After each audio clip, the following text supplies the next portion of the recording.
ഇല്ല കുഴപ്പമില്ല.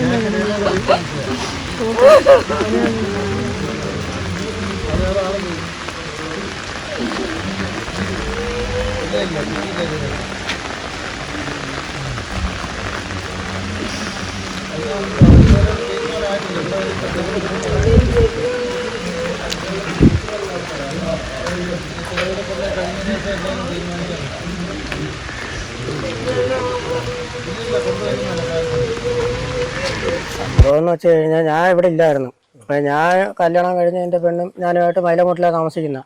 അപ്പോൾ അവിടെ ഇന്നലെ പണിക്ക് നിൽക്കുമ്പോഴത്തേക്ക് അനിയനെ വിളിച്ച് പറയുന്നത് ഇതേപോലെ സംഭവങ്ങളുണ്ടായെന്നുള്ള കാര്യം. കുത്തി കൊന്നു അറിഞ്ഞിട്ടാ വന്നേ? അത് ഇല്ല, കുത്തു കൊണ്ട് പിന്നെ അച്ഛൻ അമ്മേനെ കുത്തി ആശുപത്രി കൊണ്ട് പോയേക്കുന്നെന്ന് പറഞ്ഞു. പക്ഷേ ഏത് ആശുപത്രിയെന്ന് അപ്പോഴും എനിക്കറിയത്തില്ല. കുറേ കഴിഞ്ഞ് അവൻ അന്വേഷിച്ച് കണ്ടുപിടിച്ച് ഗവൺമെൻറ് ആശുപത്രിയിൽ നിന്ന് ഇതായി. അവന് ഗവൺമെൻറ് ആശുപത്രി വന്നപ്പോൾ ഞാൻ വന്നപ്പോൾ അവിടെ ഇല്ലായിരുന്നു. അവരെയും കൊണ്ട് നേരെ അങ്ങ് പോയി. മെഡിക്കൽ കോളേജിൽ പോയ പോക്കാണ്. പക്ഷേ ബ്ലഡൊക്കെ ഓവർ പോയ കൊണ്ട് കടക്കൽ ആശുപത്രി കയറ്റി. അങ്ങനെ അവിടെ ചെന്ന് ഞാൻ അവിടെ ചെന്നപ്പോഴത്തേക്ക് മരിച്ചെന്നുള്ള കാര്യം അറിയുന്നത്. രക്തം പുറം മൊത്തം രക്തമാണ്. കഴുത്തിന്റെ ഇവിടെയും മൊത്തം ബ്ലഡും കാര്യമൊക്കെ ആയിരുന്നു. അമ്മ അങ്ങനെ ക്രൂരമായിട്ട് മുമ്പും എന്തെങ്കിലുമൊക്കെ ചെയ്യാറുണ്ടോ? അറിയോ? അവര് വഴക്ക് തന്നെ അങ്ങോട്ടും ഇങ്ങോട്ടും അടിയും ബഹളമൊക്കെയാണ്. എന്നാലും അവര് ഇടയ്ക്ക് വഴക്കാവും. അവര് തന്നെ അങ്ങോട്ടും ഇങ്ങോട്ടും വീണ്ടും മിണ്ടുകയും എടുക്കുകയും സഹകരിക്കുകയും കടൽ സ്നേഹവും കാര്യങ്ങളൊക്കെ ആവുന്നതാ. പിന്നെ ഇപ്പൊ ഇതെന്തിനു പറ്റിയെന്ന് വെച്ച് കഴിഞ്ഞാൽ അറിയത്തില്ല. ഇതെല്ലാവരും പലരും പറഞ്ഞുള്ള അറിവേ എനിക്കുള്ളൂ. പക്ഷെ ഞാൻ നേരിട്ടൊന്നും കണ്ടിട്ടില്ല. നമ്മൾ ഇന്നിപ്പോ തിരക്കി പോയ ഡോഗ് സ്ക്വാഡുമായിട്ടാണോ പോയി? ഡോഗ് സ്ക്വാഡുമായിട്ട് പോയി. ഞങ്ങൾ ഇവിടുന്ന് ഒരു 1.5 കിലോമീറ്റർ വരെ പോയി. അവിടം വരെ ഡോഗ് സ്ക്വാഡ് പോയി. അവിടെ നിന്ന് ആറ്റി വിളിമ്പി ഇറങ്ങി ആറ്റി സൈഡിൽ നിന്നിട്ട് തിരിച്ചു വന്നിട്ട് പട്ടി അങ്ങോട്ട് കൊണ്ട് പോകുന്നില്ല. അങ്ങനെ സ്ക്വാഡും പോലീസുകാരും എല്ലാം കൂടെ അക്കരെ വഴി നമ്മുടെ കുളത്തൂപ്പുഴ കലക്ടർ ടെക്നിക് സ്കൂളിന്റെ ഭാഗത്ത് പോയിരിക്കുക. അപ്പൊ നമ്മുടെ തന്നെ ഞങ്ങൾ വീട്ടിലോട്ട് പൊക്കോളാൻ പറഞ്ഞു. അങ്ങനെ ഞങ്ങൾ തിരിച്ചു വന്നേ. അപ്പൊ അവരതുവഴി പോയിരിക്കുക. ആ സ്ഥലം നമുക്കറിയാം. ഏതാണ് പറഞ്ഞ സ്ഥലം? നമുക്കറിയാമോ? നമുക്കറിയാം. നമുക്ക് കാറിൽ നമുക്ക് പോവാം. ഇവിടെ ഇപ്പൊ നിങ്ങൾ പട്ടി പോയ പോകണോ അതോ ഇപ്പൊ അവര് നിൽക്കുന്ന ലൊക്കേഷൻ? അറിയാം. നമുക്ക് കാറിൽ അങ്ങോട്ട് വിടാമോ? അവരെന്താ അവരിപ്പോ അങ്ങോട്ട് പോയിട്ടില്ലേ ഉള്ളൂ. പോലീസുകാർ ആറ്റി വെള്ളക്കൂടിലാണ്. എന്നാലും വെള്ളത്തിൽ ഇറങ്ങുന്ന കാര്യം ഭയങ്കര സംശയമാണ്. 2 ട്രിപ്പായിട്ട് പട്ടി പോയി പെൻഡിങ് ആയി. കാര്യം പറഞ്ഞാൽ പട്ടി പിന്നെ മഴയൊക്കെ പെയ്ത് കാരണം മുമ്പോട്ട് പോകാക്കുന്നില്ല. പിന്നെ ഇല്ലല്ല. അത് ഒരു മാർഗം ഉണ്ടെന്ന് പറഞ്ഞാൽ നമ്മുടെ ഇവിടെ ക്രോസ് ചെയ്ത് അടുത്ത പാലം അല്ലെങ്കിൽ അങ്ങനെ ഡാലി പോയാലും ഒത്തിരി നടക്കണം. കാട്ടിക്കിട ഒരുപാട് നടന്നു പോകണം. നമ്മളാ ഭാഗങ്ങൾ ഞങ്ങളെ ഭാഗങ്ങൾ മൊത്തം നോക്കി, കാട് മൊത്തം നോക്കി. അപ്പൊ അവരങ്ങനെ ഡോഗ് സ്ക്വാഡുമായിട്ട് നോക്കാന്ന് കിടന്നത് ഇപ്പൊ ഇങ്ങനെ നടക്കുന്ന നമുക്ക് അറിയാലോ. അക്കരെ കയറി റോഡിൽ കയറി അവിടുന്ന് കയറി എന്നാ പറയുന്നത്. കണ്ടവരുണ്ട്. അക്കരെ കയറി കയറിപ്പോ കണ്ടവരുണ്ട്. ഇന്നലെ സംഭവിച്ചത് അവന് സംശയരോഗമാണ്. കൊണ്ടിറങ്ങിയ കാലം മുതലേ അവിടെ വിളിച്ചു കൊണ്ടുവന്ന കാലം മുതലേ സംശയരോഗമാണ്.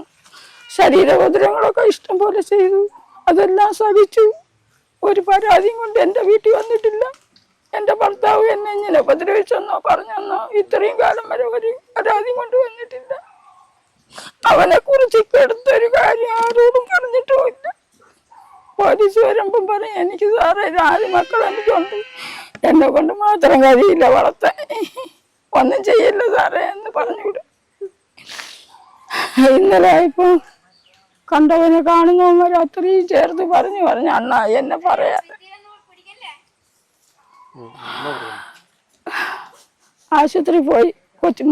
രണ്ടാമത്തെ പെൺകൊച്ചിന് അനിയത്തിയുടെ വീട്ടിൽ കിടന്ന് അവിടെ നിന്ന് അവൾക്ക് വയ്യാത്തോണ്ട് അവിടെ ആക്കി. അവിടെ നിന്ന് പട്ടി കടിച്ചു. അവരെ പട്ടി കടിച്ചപ്പോൾ 2 പല്ലേറ്റ് അവിടെ നിന്ന് ആശുപത്രി കൊണ്ടുവന്ന് ഇഞ്ചക്ഷനൊക്കെ എടുത്ത് ആശുപത്രിയൊക്കെ കൊണ്ടുവന്നിട്ട് അവള് പറഞ്ഞു അമ്മ എനിക്ക് ഇഞ്ചക്ഷൻ എടുക്കണമെങ്കിൽ കൂട്ടാള് വേണം, ഇല്ലെങ്കിൽ എനിക്ക് ഇഞ്ചക്ഷൻ എടുക്കില്ല, അമ്മ വരുമോന്ന് ചോദിച്ചു. അപ്പൊ ഞാൻ കൂടെ ഇരിക്കുന്നു. അപ്പോഴവള് പറഞ്ഞു ഞാൻ വരാം മക്കളെ എന്ന് പറഞ്ഞു. ഇവൻ ഇത്തിരി കഴിഞ്ഞപ്പോൾ അവൻ പറയണ ഞാനും വരും, നീ കണ്ടവൻ്റെ കൂടെ അല്ലേ പോണേ എന്നും പറഞ്ഞു. അപ്പൊ 2 കൈയെടുത്ത് തൊഴുതിട്ട് പറഞ്ഞു അമ്മ എന്നെ വെറുതെ വിട്, ഞാൻ അതിനു വേണ്ടിയാ അല്ല പോണത്, ഞാൻ ഇത്രയും വർഷം കൊണ്ട് ഞാൻ ജീവിച്ചില്ല എന്നാണ് എൻ്റെ കൂടെ, എന്നെ വിട് എന്ന് പറഞ്ഞിട്ട്. അങ്ങനെ ഇവർ പറഞ്ഞ് വാക്ക് തർക്കങ്ങൾ പറഞ്ഞ് പറഞ്ഞ് പറഞ്ഞ് പറഞ്ഞ് അവൾ അങ്ങ് ക്ഷമിക്കുകയാണ് ചെയ്യുന്നത്. വീണ്ടും നീ മൊബൈലിൽ അതിലില്ലേടി, കണ്ടോമാർ അതിലില്ലേടി, പറഞ്ഞതൊന്നും അതിലില്ലേടി, ആണ്ടായിരിക്കുന്നു അവൻ നിന്റെ കാമുകന്മാര്. ആശുപത്രി പോയിട്ട് വന്നതും ഇവിടെ വെച്ച് പിടിച്ചു വരച്ചോണ്ട് വന്ന് അങ്ങോട്ട് കയറിയത് കുത്തി. മേളിലെ റോഡിൽ അവിടെ വണ്ടി നിൽക്കും, അവിടെ നിന്ന് വലിച്ചഴിച്ചോണ്ട് വന്ന് പാടിയെന്ന് അവൻ ചതിക്കായിരിക്കണമെന്ന് എനിക്ക് അറിഞ്ഞൂടാ, അവൾക്കും അറിഞ്ഞൂടാ. അവിടെ അവിടെ അവിടെ വരെ കൊണ്ടുവന്ന് വലിച്ചഴിച്ചോണ്ട് വന്നു. എന്നിട്ട് പിടി വിട്ടുകൂടെ, ആൾക്കാരൊക്കെ താമസം ഉണ്ടല്ലോ കാണുമല്ലോ എന്ന് ധരിച്ചിട്ട് നേരെ അങ്ങ് അവനും ചെന്ന് കയറി, ഞാനും ചെന്ന് കയറി, അവളും ചെന്ന്, ഞങ്ങൾ 3 പേര് ചെന്ന് കയറി. അവൻ കത്തിയെടുത്തത് കുത്താണ്. അമ്മ കണ്ടോണ്ടിരിക്കുകയാണ്, ഞാൻ എന്റെ കണ്ണുമുമ്പ് ഞാൻ കണ്ടോണ്ടിരിക്കുകയാണ്, ഞാൻ കണ്ടോണ്ടിരിക്കുകയാണ് എന്റെ പൊന്നു മോനെ കുത്തുന്നത്. എന്നെ കുത്താൻ വന്ന എന്നെ നീ കുത്തിക്കൊല്ലി. ഞാൻ എന്റെ കുട്ടി വീണുണ്ട് പറഞ്ഞു സ്തംഭിച്ചു പോയി മക്കളെ. എന്റെ പിള്ളേര് വലിച്ചവനെയാണ് എനിക്ക് നോട്ടം, എന്റെ പിള്ളേര് എനിക്ക് വേണം. എന്റെ കണ്ണുമ്പോയിട്ട് കുത്തി. അവള് വരുമ്പോഴത്തേക്ക് കുടുംബശ്രീ ഞങ്ങൾ കൂടിക്കൊണ്ടിരിക്കുമ്പോൾ അവള് ഇങ്ങനെ ഓരോ കഥകളൊക്കെ പറഞ്ഞുകൊണ്ടിരിക്കും. കഥകൾ പറഞ്ഞു തന്നിട്ട് ഒരു ദിവസം അവൾ എന്നോട് ചോദിച്ച്, ചേച്ചിയുടെ വീട്ടിൽ എന്തെങ്കിലും പ്രശ്നമുണ്ടോ? ഞാൻ പറഞ്ഞു ഞങ്ങളെ വീട്ടിൽ പ്രശ്നമില്ല, നിങ്ങളെ കുടുംബത്തിൽ എന്തെങ്കിലും പ്രശ്നങ്ങളുണ്ടെങ്കിൽ നമുക്ക് കുടുംബശ്രീക്കാർ തന്നെ അതിനൊരു പരിഹാരം കണ്ടെത്തണം എന്ന് ഞാൻ പറഞ്ഞിട്ടുണ്ടായിരുന്നു. അപ്പോഴവൾ പറഞ്ഞു എനിക്കിതേപോലെ എപ്പോഴാണോ എന്തോ എനിക്ക് പിച്ചാത്തിര മുനയിൽ തീരാനുള്ള വിധിയുണ്ട് എന്ന് അവൾ പറഞ്ഞു. ഞാൻ പറഞ്ഞു മക്കളെ അങ്ങനെ പറയരുതെന്ന് പറഞ്ഞു, ഒരിക്കലും അങ്ങനെ പറയരുത്. എന്തെങ്കിലും ഒരു കാര്യം ഉണ്ടെങ്കിൽ നമ്മൾ തങ്ങളിൽ അതിനൊരു പരിഹാരം കണ്ടെത്തണം, കാണാതെ ഇത് നിങ്ങൾ മനസ്സിൽ വെച്ചുകൊണ്ടിരിക്കരുതെന്ന് ഞാൻ പറഞ്ഞിട്ടുണ്ടായിരുന്നു. അപ്പോഴും പറഞ്ഞു അത് പറയാൻ ചില സമയം കിട്ടിയെന്ന് വരത്തില്ല എന്ന് പറഞ്ഞു. അങ്ങനെ ഞങ്ങൾ തങ്ങളിൽ ഞാനും അവളുമായിട്ട് ഉള്ള ചർച്ചയിലാണ് ഞങ്ങൾ സംസാരിച്ചത്. അത്രയ്ക്കൊരു ഭീഷണി ആ വീട്ടിൽ ഈ ചേച്ചിക്ക് ഉണ്ടായിരുന്നാണ് അതിന്റെ അർത്ഥം. ഇപ്പൊ ഈ വാർത്തയിൽ കണ്ടത് ഇയാൾക്കെന്തോ സംശയരോഗം, അങ്ങനെ എന്ത് അവന് സംശയരോഗം. അതെന്താ സംശയത്തിന്? സംശയരോഗം എന്ന് പറഞ്ഞാൽ ഈ കൊച്ച് എല്ലാവരുമായിട്ട് നല്ല സഹകരണമാണ്. സഹകരണത്തെ അങ്ങനെ ഈ ലോട്ടറി വിൽപ്പുണ്ടായിരുന്നു. ഈ ലോട്ടറി വിൽക്കുന്ന കടയിൽ വെച്ചൊരിക്കൽ അടിക്കുന്ന ഞാൻ കണ്ടിട്ടുണ്ട്. അടിക്കുന്ന ഞാൻ കണ്ടിട്ടുണ്ട്. നീ ഇനി വിൽക്കണ്ട, നീ വീട്ടിൽ പൊടിയെന്ന് പറഞ്ഞവൻ അടിക്കുന്ന ഞാൻ ഇപ്പുറത്ത് നിന്ന് നോക്കിക്കൊണ്ടിരിക്കുകയായിരുന്നു. പിന്നെ തമ്മിലുള്ള പ്രശ്നങ്ങളും എന്തരാണ് കാര്യമെന്ന് ആർക്കറിയാം. നമ്മളുമായിട്ടൊന്നും വല്ലപ്പോഴേ വിളിക്കും പറയുമെന്നല്ലാതെ സഹകരണങ്ങളില്ലാത്തതുകൊണ്ടാണ് ഈ കൂടുതലും. പിന്നെ അങ്ങനെ ആവശ്യമുണ്ടെങ്കിൽ വിളിക്കും പറയും. പക്ഷേ ഇവർ തമ്മിൽ എന്ന് വഴക്കുണ്ടായിരുന്നു ഇവരതിന്. എന്നും വഴക്കാണ്. കണ്ടവനെ ചേർത്താണ് എപ്പോഴും പറയുന്നത്. എപ്പോഴും നീ മൊബൈലിൽ പിടിച്ചിട്ടില്ല, ഞാൻ കണ്ട് അവിടെ വന്നിരിക്കുന്നു, കൂടെ വന്നിരിക്കുന്നു. പള്ളു 18 ജാതിക്കാരന്മാരെയും ചേർത്ത് സ്വന്തം മക്കളെയും പറയുന്നു, എൻ്റെ മോനെയും ചേർത്ത് പറഞ്ഞു, എല്ലാവരെയും ചേർത്ത് പറഞ്ഞു. ഞാൻ ആയിട്ടും തിരിച്ചെന്തോ പറയാ. ഞാൻ ഇന്നലെ രാവിലെ 11:30 മണിക്ക് ഹോസ്പിറ്റലിൽ പോയിട്ട് വന്ന വീട്ടമ്മയായ രേണുകയും അവരുടെ ഭർത്താവ് സനുക്കുട്ടനും മോനും രേണുകയുടെ അമ്മയും ഓട്ടോയിൽ വന്നിറങ്ങി നടന്നുപോയ വഴിയാണിത്. രേണുകയുടെ കൈപിടിച്ച് എറ്റി വലിച്ചുകൊണ്ട് സനുക്കുട്ടൻ വേഗത്തിൽ മുമ്പേ നടന്നുവന്ന് ആ വല്യമ്മ പറഞ്ഞു. നടക്കാൻ വയ്യെങ്കിലും ഏന്തി വലിച്ച് വല്യമ്മ പിറകെ ഓടി. വീട്ടിലെത്തിയ സനുക്കുട്ടൻ കത്രികയെടുത്ത് ഭാര്യയായ രേണുകയെ കഴുത്തിലും നെഞ്ചിലും രഹസ്യഭാഗത്തുമായി തെരുതര കുത്തുകയായിരുന്നു എന്നാണ് ദൃക്സാക്ഷിയായ ആ അമ്മ നമ്മളോട് പറഞ്ഞത്. ആ പാവം വീട്ടമ്മ ഒന്നുമറിയാതെ പ്രാണനു വേണ്ടി പിടഞ്ഞ് ഒടുവിൽ യാത്രയായി. രേണുകയുടെ സഹോദരൻ നമ്മോടൊപ്പമുണ്ട്. നടന്ന സംഭവം എന്ന് പറഞ്ഞു കഴിഞ്ഞാൽ ഈ കൊച്ച് ഒരു 2 വർഷം കൊണ്ട് എൻ്റെ വീടുമായിട്ട് വലിയ സഹകരണമൊന്നുമില്ല. പിന്നെ എല്ലാവർക്കും അറിയും പോലെ എനിക്കും അറിയാവും. പിന്നെ ഇന്നലെ ഉച്ചയ്ക്ക് ഒരു 1-1:30 മണിയായപ്പോഴാണ് എന്നെ വിളിച്ചിട്ട് പറഞ്ഞത് ഇതുപോലെയാണ് സംഭവം. ഞാൻ ചെന്ന് കുളത്തൂപ്പുഴ സർക്കാർ ആശുപത്രി അന്വേഷിച്ചപ്പോഴത്തേക്ക് അവർ കൊണ്ടുപോയി കഴിഞ്ഞ്. പിന്നെ ഞാൻ തിരിയാനാ. പിന്നെ ഞാൻ അവിടെ നിന്ന് വിളിച്ചിട്ട് പറഞ്ഞു ഇതേപോലെ വഴിക്ക് വെച്ച് മരിച്ചുപോയി, ആശുപത്രി കടയ്ക്ക് കൊണ്ടുപോയെന്ന് പറഞ്ഞു. ഞാൻ അവിടെ ചെന്നപ്പോഴത്തേക്ക് മോർച്ചറി കയറ്റി. പിന്നെ അത് കഴിഞ്ഞ് പോലീസ് വന്നതിന് ശേഷം മാത്രമേ ഞാൻ കണ്ടത്. അതിൽ കൂടുതൽ എനിക്ക് മറ്റൊന്നും ഇവരുടെ പിണക്കങ്ങളോ വഴക്കുകളോ ഒന്നും അറിയത്തില്ല. പിന്നെ 4 മക്കളുണ്ട്. 2 പെണ്ണും 2 ആണും 2 പെണ്ണും. അതിനെക്കുറിച്ച് വലുതായിട്ട് എനിക്കറിയത്തുമില്ല. എത്ര വയസ്സ് പ്രായമുള്ള കുട്ടികളാണ്? ഒരാൾക്ക് 21 വയസ്സ്, ഒരാൾക്ക് ഒരു 19 വയസ്സ്. ആൺകുട്ടികളാണ്? ഇപ്പോൾ 2 പെണ്ണും ഒരാണും. അതിൻ്റെ ഇളയത് ഒരു 18-17 വയസ്സിനകത്ത് കാണും. പിന്നെ ഏറ്റവും ഇളയത് 10ാം ക്ലാസ്സിൽ പഠിക്കുന്നു. അവരൊക്കെ പഠിക്കുന്നുണ്ടോ? 2 പേര് പഠിക്കുന്ന, ഒരാൾ +2-നും ഒരാൾ 10ാം ക്ലാസ്സിലും. ഈ വീട്ടിൽ ഇദ്ദേഹത്തിന് എന്താ ജോലി? കൂലിപ്പണിയാ. അവർക്കോ? വൈഫിന്? അവർക്കും അതാണ് കൂലിപ്പണിയാ. 2 പേരും പണിക്ക് പോയി? 2 പേരും പണിക്ക് പോയി ആ വീട് ഇങ്ങനെ പൊട്ടിക്കൊണ്ട് പോകുന്നത്. ഇവർ തമ്മിൽ മുമ്പ് എന്തെങ്കിലും ഇതുപോലുള്ള പഴക്കോ കാര്യങ്ങളോ ഉള്ളതായിട്ട്? ഞാൻ പറഞ്ഞില്ലേ, 2 വർഷം കൊണ്ട് ഞാൻ പെങ്ങളുമായിട്ട് അത്രയ്ക്ക് പോരാ. ഇത് വഴക്കിലായിരുന്നു. പിന്നെ വരും, ഞാൻ കാര്യങ്ങളൊക്കെ പറയും, ഇത്രയേ ഉള്ളൂ. ഇന്നലെ ഞാൻ കണ്ടില്ല ഇവരെ. വഴക്കെന്ന് വെച്ച് കഴിഞ്ഞാൽ സഹോദരനും കുടുംബാംഗങ്ങളുമായിട്ടുള്ള ഒരു സൗന്ദര്യ പിണക്കം. അത്രേ ഉള്ളൂ. അല്ല വേറൊന്നുമില്ല. അല്ലാതെ വലിയ അല്ലതൊന്നുമില്ല. ചെറിയൊരു സൗന്ദര്യ പിണക്കം. അല്ല വേറൊന്നും ഇല്ലായിരുന്നു. അത് നേരത്തെ ഇവരൊന്നും ചെയ്തില്ല. ഇവര് നേരത്തെ ഡേഞ്ചറാ ആണല്ലേ? പീഡിപ്പിക്കും, അടി കൊടുക്കും, അങ്ങനെ ഉണ്ടോ? നേരത്തെ ഉണ്ട്. ഈ കുട്ടിയെ കൊണ്ടുപോയി അന്നോട്ടേ ഉണ്ട്. ശാരീരിക ഉപദ്രവം ഉള്ളതാ.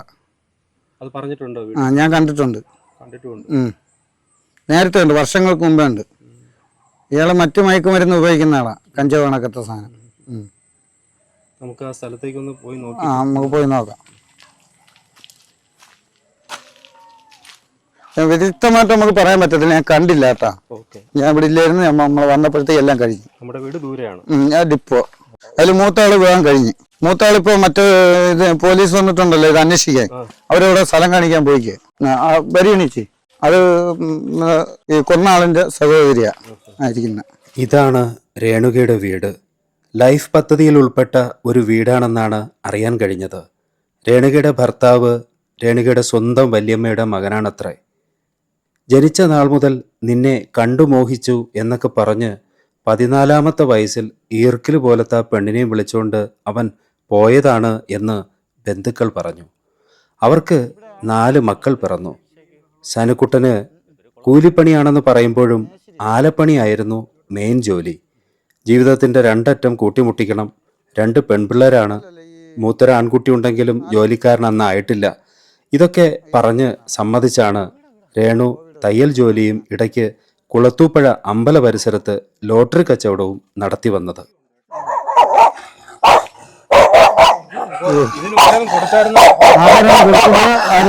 നോക്കിയില്ല. എന്തോ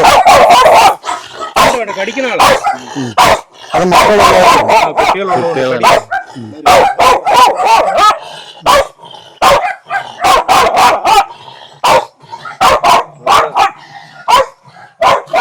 ഇത് നമുക്ക് ഈ ഇതിനെ കുറിച്ച് നമുക്ക് ഈ അനിമൽ റെസ്ക്യൂ സംഘം ഉണ്ട്, അവരെ അറിയിച്ചാലോ? എന്താണേലും ചെയ്യും. അവരൊന്ന് അവരിത് കൊണ്ടുപോകും കേട്ടോ. ഫുഡ് കൊടുക്കും, നമ്മൾ കൊടുക്കും. ഇപ്പൊ നമ്മള് വരും, അതിന് ഫുഡും കാര്യമൊക്കെ ഇപ്പൊ കിട്ടും. ആഹാരം കൊടുക്കുമ്പോ അത് മാറും. കുട്ടികൾ കൂടെ ഉണ്ടാകേണ്ട. അവരുടെ മക്കളുണ്ടല്ലോ ഇവിടെ. 4 മക്കളുണ്ടല്ലോ. അവരിപ്പോ എവിടെയാണാവോ? അവര് എന്റെ വീട്ടിലാ. അപ്പുറത്ത് എന്റെ വീടുണ്ട്. നമുക്ക് പോവാമോ? അവിടെ അമ്മയുടെ അടുത്ത് ചോദിച്ചാൽ ഇതിന്റെ വിദഗ്ധമായ ചേട്ടത്തിന്റെ മോനാണ്. അപ്പം ഈ വിവാഹം വന്ന് നടത്തി കൊടുത്തതാണോ? അല്ല, അവര് യവൻ വന്ന് വിളിച്ചോണ്ട് പോയതാണ്. അന്ന് എത്രാമത്തെ വയസ്സിലായിരുന്നു? 14 വയസ്സ്. 14 വയസ്സിൽ വിളിച്ചോണ്ട് പോയി. ഇന്നാണെങ്കിൽ അത് സാധ്യമല്ല, കേസാവുന്നതാണ്. അന്ന് വിളിച്ചോണ്ട് പോയെന്ന എങ്ങനെ വിളിച്ചോണ്ട് പോയി ഇവിടെ വന്നതിന് ശേഷം ആ കാലഘട്ടത്തിലൊക്കെ സന്തോഷത്തോടെയാണോ? അല്ല, സംശയരോഗം തന്നെ. തുടക്കം മുതൽ സംശയരോഗമാണ്. ക്രൂരമായിട്ടുള്ള പ്രവൃത്തിയൊക്കെ ചെയ്തിട്ടുണ്ട് അവള്. എന്നിട്ടും അവള് എന്നെ അറിയിക്കുകയോ മറ്റുള്ളവരെ അറിയിക്കുകയോ ഒരു പരാതി കൊണ്ട് എന്റെ പൊന്നമ്മ വന്നിട്ടില്ല. സ്വയം തെരഞ്ഞെടുത്തതായതുകൊണ്ടാണ് അവർക്ക് അങ്ങനെ സംഭവിച്ചു പോയി മക്കളെ. മനഃപൂർവ്വമല്ല.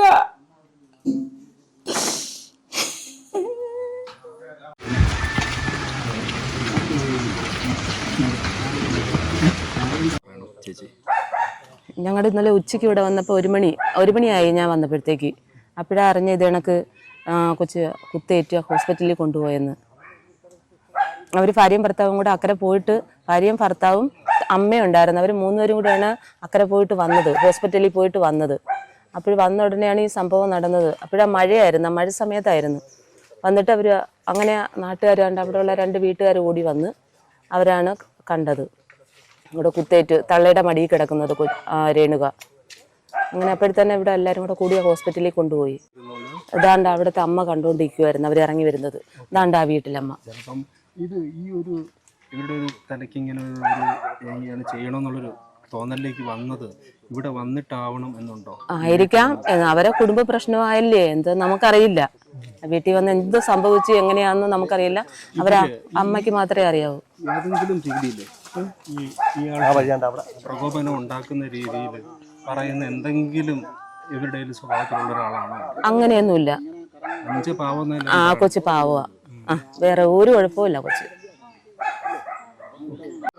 ഇദ്ദേഹം മൊബൈൽ യൂസ് ചെയ്യുന്ന ആളാണോ? മൊബൈലൊക്കെ വിട്ടിരിക്കുക ഇവിടെ ഉണ്ട്. മൊബൈലൊക്കെ വിട്ടിരിക്കുന്നുണ്ട്.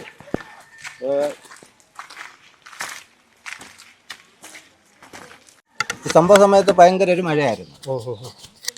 ആ മഴ സമയത്ത് ആ മഴ നനഞ്ഞുകൊണ്ടാണ് അവർ വന്നത്. 2 പേരും 3 പേര്, ആ പെണ്ണിന്റെ തള്ളയും മരുമോൻ ചെറുക്കനും അവർ 3 പേരും കൂടെ നടന്നാണ് വന്നത്. അത് നമ്മൾ കണ്ടു. ഏകദേശം എത്ര മണിക്കായിരുന്നത്? അത് ഏതാണ്ട് ഒരു 11 മണി കഴിയും. കാരണം ഇവിടെ എങ്ങും വേറെ അയൽവക്കക്കാർ ആ സമയത്തൊന്നും ആൾക്കാരില്ലായിരുന്നു. അതുകൊണ്ട് ഇവിടെ ഒരു കിളവിയാരുണ്ടായിരുന്നു. അപ്പുറത്തുനിന്ന് അവരാണ് വിളി കേട്ടോണ്ട് ചെന്നത്. അപ്പോൾ വിളിച്ചത് അവരെ തള്ളയാണ് എന്ന് വിളിച്ചെന്നാ പറഞ്ഞത്. അത്രയ്ക്ക് മഴ ഉണ്ടായിരുന്നു. ഭയങ്കര ഒരു മഴയായിരുന്നു ആ സമയത്ത്. ഒരു മഴ നനഞ്ഞുകൊണ്ടാണ് അവിടെ നിന്ന് ഇങ്ങോട്ട് ഇറങ്ങി വന്നതെന്ന് പറഞ്ഞു. അപ്പോൾ ഞാനും സംഭവ സ്ഥലത്ത് ഇവിടെ ഇല്ലായിരുന്നു. അത് അവർക്കുള്ള പറയാണ് ഞാനും വന്നത്. ഞാൻ ഒരു 10 മിനിറ്റ് കഴിഞ്ഞ് ഇവിടെ വന്നപ്പോൾ ആ സംഭവം എല്ലാം കഴിഞ്ഞ് ഇവിടുന്ന് കൊണ്ടുപോയപ്പോൾ ജീവൻ ഉണ്ടായിരുന്നു എന്നാണ് പറഞ്ഞത് എന്നാ പറയുന്നത്. എന്നാലും ഇവിടെ കൊണ്ടുപോകാനൊക്കെ ഒരു സമയം പിടിക്കുമല്ലോ. സമയം അവര് ചാക്കിലം കണ്ടാണ് മുകളിലേക്ക് വണ്ടി വരുന്നിടത്ത് കൊണ്ടുപോയത്. പിടിച്ചോണ്ട് പോയിട്ടുണ്ടാവും. കൊണ്ടുപോയി. അങ്ങനെ ദുർഘടമായ ഒരു വഴിയാണ്, എളുപ്പമല്ല. ആ വല്യമ്മയുടെ മുന്നിലിട്ടായിരുന്നു പ്രിയപ്പെട്ട അവരുടെ മോളെ ആ ഘാതകി നിഷ്ഠൂരമായി ഉപദ്രവിച്ചത്. എൻ്റെ കയ്യിലെ വെള്ളം 3 കവിൾ കുടിച്ചിട്ട് ആ അമ്മ എന്നെ തന്നെ നോക്കി നിന്ന് വിതുമ്പിയപ്പോൾ ആശ്വസിപ്പിക്കാൻ വാക്ക് കിട്ടാതെ ഞാൻ പതറിപ്പോവുകയായിരുന്നു.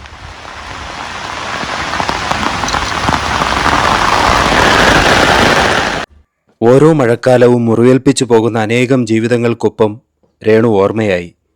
രേണുവിൻ്റെ പ്രിയപ്പെട്ട അണ്ണൻ രേണുവിൻ്റെ കൊലയാളിയായി മാറിയ കാലം. ആ പാപപങ്കിലമായ രക്തക്കറയുമായി അയാൾ ഇവിടെ എവിടെയോ അലയുന്നുണ്ടാവും. പോലീസ് സംഘം ടെക്നിക്കൽ ഹൈസ്കൂളിൻ്റെ അതുവഴി കുളത്തൂപ്പുഴയുടെ തീരത്തേക്കും അടുത്തുള്ള കാട്ടിലേക്കും തിരയാനായി വന്നു എന്നറിഞ്ഞാണ് നമ്മളിങ്ങോട്ട് വന്നത്. ഇവിടെ സാഫ്രോൺ തനിച്ചാണ്.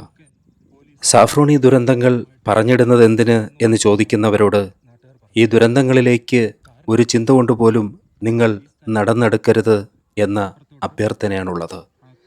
ഇത് കണ്ടിട്ടെങ്കിലും മനസ്സു മാറണം എന്നുള്ള വ്യഗ്രതയാണുള്ളത്. അതിനു വേണ്ടിയിട്ടുള്ള പ്രാർത്ഥനയും മോഹവുമാണുള്ളത്. അതുകൊണ്ടാണ് ഈ അലച്ചിൽ സാഫ്രോൺ സ്വയം ധർമ്മമായി ഏറ്റെടുത്തിരിക്കുന്നത്. ഈ ഭാഗത്തൊക്കെ സൂക്ഷിക്കണം, രാജവെമ്പാലയൊക്കെ ഉള്ളതാ ഈ കാട് എന്ന് പറഞ്ഞിട്ടുണ്ട്. ഇവിടെ ഇപ്പോൾ തൽക്കാലം നമുക്കിവിടെ നിന്ന് നോക്കിയാൽ കാണാം, പുഴയുടെ കുറച്ച് ഭാഗം കാണാം. ഇവിടെ ഒന്നും ആൾക്കാർ വരുന്ന സ്ഥലമൊന്നുമല്ല. ദൂരെ ആൾക്കാർ നിന്ന് പുതിയ റബ്ബർ പ്ലാന്റേഷൻ ചെയ്യാനാണെന്ന് തോന്നുന്നു. ഇതുപോലുള്ള കുറ്റികൾ അടിക്കുന്നുണ്ട്. അപ്പോൾ ഇവിടെയാണ് നമുക്ക് കുളത്തൂപ്പുഴ റിവർ കാണുന്നത്. തെന്മല ഡാമിലേക്ക് ഒഴുകിപ്പോകുന്ന നദിയാണിത്. ഇപ്പോൾ പ്രതി എന്ന് പറയുന്ന ആളിൻ്റെ, അതായത് രേണുകയെ കുത്തിയ ഭർത്താവിൻ്റെ അവരെല്ലാം ബന്ധുക്കളാണ്. രേണുകയുടെ വല്യമ്മയുടെ മോനാണ് ഈ പ്രതി. അപ്പോൾ അയാളുടെ ബന്ധുക്കളോടും മകനോടും ചോദിച്ചപ്പോൾ പറഞ്ഞത് ഇതുപോലുള്ള ഒരു നദി നീന്തിക്കടക്കാനുള്ള ഒരു നീന്തൽ എക്സ്പേർട്ടൊന്നും അല്ല പുള്ളി എന്ന് പറഞ്ഞിരിക്കുകയാണ്. അപ്പോൾ ചില അഭ്യൂഹങ്ങളും പരക്കുന്നുണ്ട്. പിന്നെ അല്ലെങ്കിൽ എന്തായിരിക്കും സംഭവിച്ചിട്ടുണ്ടാകുക ഇതുവരെ ആളിനെ കണ്ടെത്താൻ കഴിഞ്ഞിട്ടില്ല. പോലീസ് ഇപ്പോൾ ഇവിടെ നിന്ന് മറുവശത്തേക്ക് പോയി.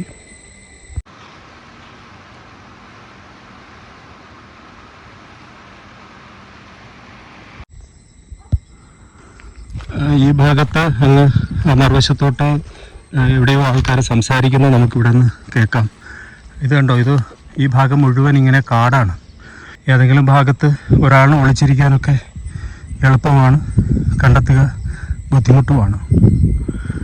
ഒരുപക്ഷെ ഡ്രോൺ ക്യാമറയൊക്കെ കൊണ്ടുവന്ന് കൂടുതൽ ടെക്നിക്കലി അഡ്വാൻസ്ഡ് ആയിട്ടുള്ള ചില ചോയ്സസ് അത് കണ്ടെത്തിയ ചോയ്സസ് വഴി മാത്രമേ ഒരുപക്ഷെ കണ്ടെത്താൻ കഴിയൂ എന്നാണ് പോലീസ് പറയുന്നത്. വീണ്ടും ഞാൻ ഓർത്തു, പലവട്ടം കുളത്തൂപ്പുഴയിൽ നിന്ന് അതിൻ്റെ കരയുടെ പല ഭാഗങ്ങളിൽ നിന്ന് രാജവെമ്പാലയെ പിടിച്ചിട്ടുണ്ട്. അപ്പോൾ ഈ കുറ്റകൃത്യങ്ങൾ ചെയ്യുന്നവർ ഈ കാടിനെ അഭയം പ്രാപിക്കുമ്പോൾ അവരുടെ തെറ്റുകൾക്ക് ശിക്ഷ കൊടുക്കാൻ ഒരുപക്ഷെ പ്രകൃതിക്ക് കഴിയാത്തത് എന്തുകൊണ്ടാണ്?